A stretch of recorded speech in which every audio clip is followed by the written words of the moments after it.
दात घासतो. I like my school. मला माझी शाळा आवडते. I love my parents. मी माझ्या पालकांवर प्रेम करतो. See you tomorrow. उद्या भेटू. May I coming. May I येऊ का? थँक्यू. हे बघा लक्ष द्या. सिनियर केजीचा मुलगा आहे म्हणजे पहिलीचा खालचा वर्ग. काकाज इंग्लिश स्कूलची किमया अशी आहे, पहिलीला न्यूजपेपर वाचलं पाहिजे. फक्त एकच लक्ष द्यायचं, काकाज इंग्लिश स्कूल दिलेले जे काही कार्यक्रम आहे, जे उपक्रम आहे ते केला पाहिजे. तुम्ही काय करू नका, केल्या का नाही चेक करा. आता पालक सांगणार आहे 2 गोष्टी त्यांच्या भाषेत. हॅलो, गौरवी माझी मुलगी आहे. ती सिनियर KG वर्गात शिकत आहे, परंतु ती आज मराठी व इंग्रजी दोन्ही पुस्तकं वाचत आहे. याचा खूप अभिमान आहे. खरोखर KG सेक्शनचे व धुमाळ सरांचे मी स्वागत करतो की त्यांनी अशा प्रकारे विद्यार्थी घडवत आहेत. खूप खूप धन्यवाद. धन्यवाद. नर्सरी क्लासमधील धन्यवाद सर, धन्यवाद. Nursery class, nursery.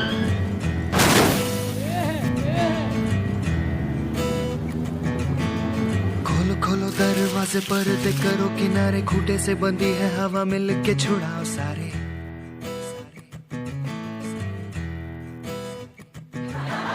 आ जाओ पतंग लेके अपने ही रंग लेके, आसमां का शामे आना आज हमें है सजाना.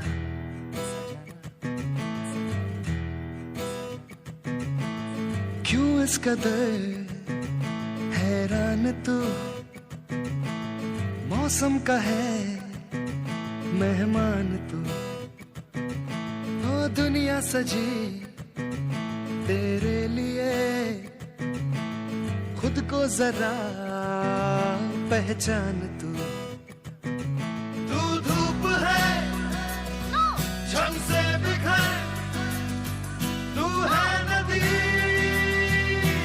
बेखबर, बह चल कहीं उड़ चल कहीं, दिल खुश जहां तेरी तो मंजिल है वही.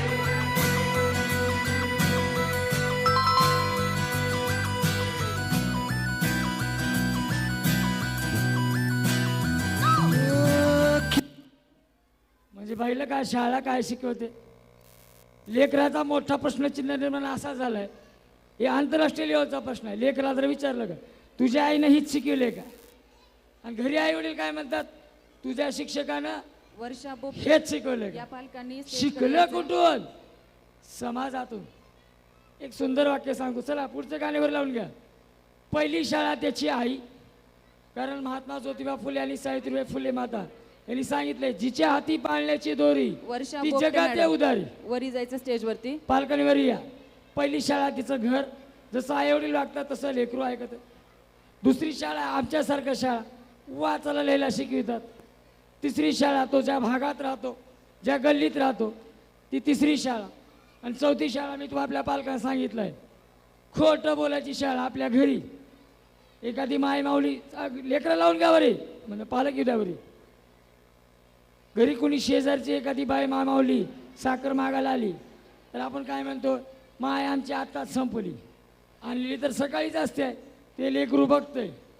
मग ती शेजारची माऊली गेल्यानंतर ती लेकरू म्हणतंय, आई पप्पानं तर सकाळी साखर आणल्या की, बस तुला कळत नाही. बर, असं खोटं बोलायचं असते का? मग पुन्हा पप्पा पलंगावर बसलेले असतात, फोनवर कुणाचा लोकाचा फोन येत आहे, कुठं आहेत, गोला येत आहे, बाजारात आहे, पप्पा कुठे आहेत, घरी पलंगावर. लेकरू बघाले, मग फोन झाला की पप्पाला पुन्हा लेकरू म्हणते, पप्पा तुम्ही तर इथेच आहेत की. पल्लवी योगी मॅडम आलं का यांनी लक्षात, स्टेजवर खोटं बोलायचं. यायचंय. चला, ह्या ताई देखील यांचं मनोगत एक करण्यात. मॅडम सोबत यायचंय, पूजा मॅडम थांबायचं असते बाजूला की. चला चलो फास्ट. माईक चालू नाही का?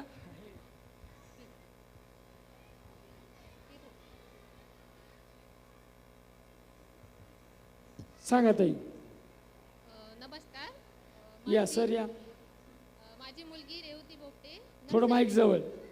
माझी मुलगी रेवती बोपटे नर्सरी क्लासला आहे. मी फर्स्ट पॅरेंट मीटिंगला सरांकडून एक अपेक्षा ठेवली होती, म्हणजे सरांना म्हटलं होतं की माझी मुलगी घरात पण मोकळी नाही आहे आणि बाहेर पण नाही. तर सरांना म्हटलं होतं की क्लासमध्ये ज्या ॲक्टिव्हिटी होतात त्या थ्रू तिला असं फ्री म्हणजे झाली पाहिजे. तर सर बोलले की तुम्ही फर्स्ट आहे का पॅरेंट्स, म्हणजे फर्स्ट पॅरेंट मीटिंग आहे का? मी म्हटलं हो. तर तुमच्या अपेक्षा खूप आहेत, म्हणजे नर्सरी असूनसुद्धा अपेक्षा खूप आहेत. तर मी त्यावेळेस ज्या अपेक्षा ठेवल्या होत्या तर त्यावरून मला एवढा फरक जाणवला आहे की माझी मुलगी घरात तर ॲक्टिव्ह झालेलीच आहे, पण स्कूलमध्ये सुद्धा मॅडम स्वतः सांगतात की रेवती खूप छान परफॉर्म करते, बोलते, खेळते, अभ्यास करते, प्रत्येक गोष्टीला प्रतिसाद देते आणि एवढी ॲक्टिव्ह झालेली आहे की मिसनी क्लासमध्ये जे काही शिकवलं ते घरी येऊन सांगणार की मम्मी मिसनी असं करायला शिकवलं, मम्मी मी तुला या कामामध्ये मदत करते, मी तुला कपडे घड्या करायला शिकवते. म्हणजे प्रत्येक गोष्ट ज्या आपण आई म्हणून किंवा पॅरेंट्स म्हणून एखादी गोष्ट आपल्याला शिकवण्यामध्ये कुठे राहिली असेल तर ती गोष्ट म्हणजे क्लासमध्ये मिस शिकवतात. ती प्रत्येक गोष्ट, ती प्रत्येक सवय, त्या प्रत्येक हॅबिट्स ज्या चांगल्या असतात त्या आपल्याला लहानपणापासून शिकवायला पाहिजे असतात, त्या ह्या क्लासमध्ये मिस शिकवतात, पूर्ण ॲक्टिव्हिटी करून घेतात. त्याच्या थ्रू आपल्याला आपल्या मुलामध्ये मुलीमध्ये जे फरक जाणवायला लागतात, जे त्यांनी करायला पाहिजे ज्या वयात ते करायला लागले आहेत. त्याच्यामुळे ह्या ॲक्टिव्हिटींचा एवढा फायदा होतो की मुलं म्हणजे माझी मुलगी तरी मला डिफरन्स जाणवत आहे की खूप जास्त ॲक्टिव्ह झाली आहे आणि प्रत्येक गोष्टीमध्ये ती छान प्रतिसाद देत आहे आणि त्याच्यासोबत अभ्यासामध्ये सुद्धा ती त्याचप्रमाणे चांगला परफॉर्मन्स करत आहे. थँक्यू. धन्यवाद ताई. चाल्या झाल्या पाहिजे त्यासाठी, इथून बोलण्यासाठी खूप मेहनत लागते. हां, सर्वांना माझा नमस्कार. प्रथमतः या महाराष्ट्रामध्ये सदाचारांच्या विचारांचे सिंचन ज्यांनी पेरलं ते राष्ट्रसंत जगद्गुरू तुकाराम महाराज, जिच्या कुशीत या महाराष्ट्राचं नेतृत्व वाढलं आणि घडलं, ते वंदनीय मातृत्व राजमाता जिजाऊ, महाराष्ट्राचं दैवत छत्रपती शिवाजी महाराज, आदर्श वीर योद्धा छत्रपती संभाजी महाराज, युवकांचे प्रेरणास्थान स्वामी विवेकानंद महाराज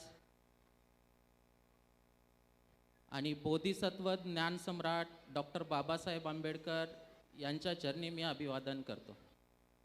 आज आपण या ठिकाणी काकाज इंग्लिश स्कूलच्या वार्षिक स्नेहसंमेलनानिमित्त एकत्र आलेलो आहोत.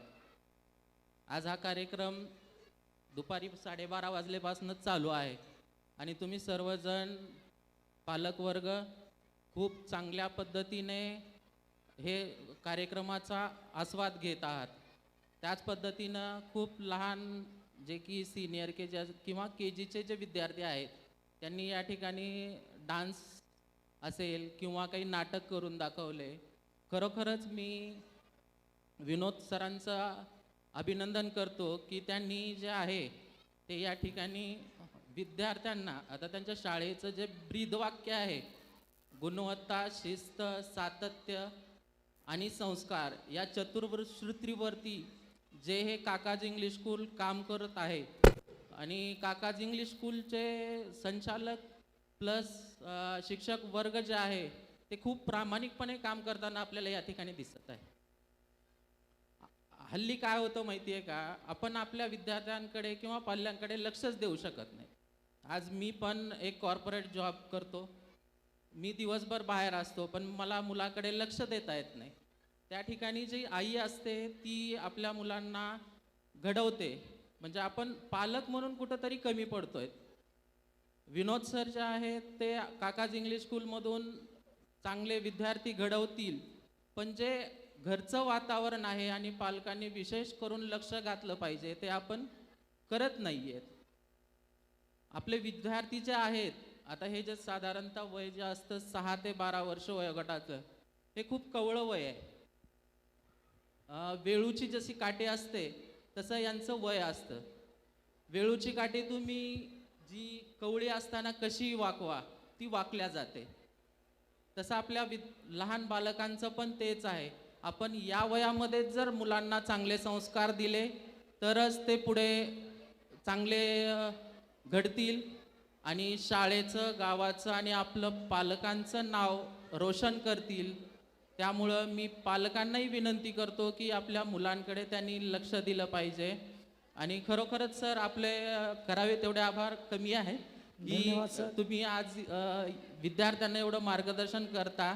मी बऱ्याच शाळेमध्ये पाहिलं संचालक हा फक्त खुर्ची पुरता असतो की बाबा त्याला पद आहे, मी संचालक आहे, मी ही शाळा चालवतोय. पण जे सर आपले करत आहेत की त्यांनी वैयक्तिक लक्ष घालून विद्यार्थ्यांमध्ये कुठले गुण आहेत काय नाही विविध प्रकारच्या ॲक्टिव्हिटी ते शाळेमध्ये राबवतात. खरोखरच सर मी पुनश्च एकदा तुमचं मनस्वी आभार व्यक्त करतो आणि थांबतो. जय हिंद जय महाराष्ट्र. धन्यवाद. टाळ्या वाजल्या पाहिजे. हे आपला गुणगौरव आहे. पालक म्हणजे गुणगौरव. बाहेरच्या लोकांनी येऊन मला काही सांगावं ही अपेक्षा नाही, परंतु सोनारानं कान टोचल्याशिवाय टोचल्यासारखं वाटत नाही तसं ते काम. नेक्स्ट सॉन्गचे विद्यार्थी येते स्टेजवर लक्षात? यायचे. चलो डन. वेळ थांबली नाही पाहिजे. यानंतर या वळण चला. KG सेक्शन मधील चिमुकले विद्यार्थी